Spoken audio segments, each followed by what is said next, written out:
10.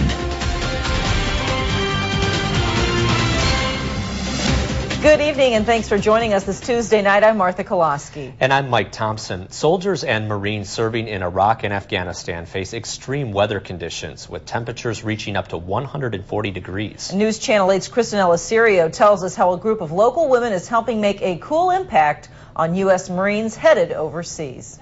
Neva Winfrey, a resident at Onalaska's Eagle Crest Senior Community, has a grandson who is a member of the 1st Battalion, 5th Marines, based in California.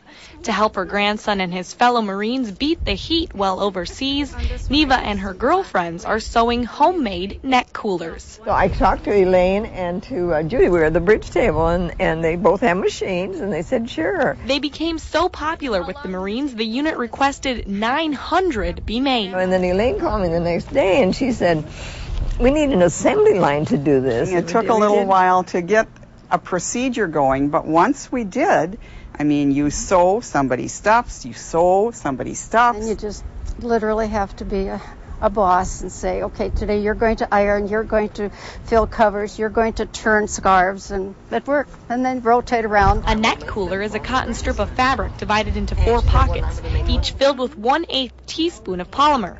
When the neck cooler is moistened, the polymer swells and becomes cool. I think we had a really good time. It wasn't all the time. It was more like a party. Yeah, right. It was. It was. There is something so incredibly powerless about having your grandson go to Afghanistan, you know, and just to know that you've done something, some little thing, it just makes you feel better to know you've done something. That you've always wanted to do something for the military somehow, and you felt so helpless because there was nothing that you could do. And this way we're doing something tangible.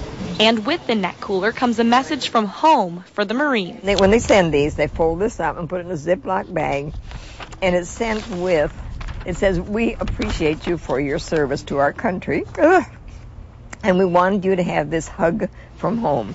When you place it around your neck, please remember that someone made this by hand just for you and wishes they could actually give you a real hug. We want you to know that we are praying for your safety. In Onalaska, Kristen Eleuserio, News Channel 8.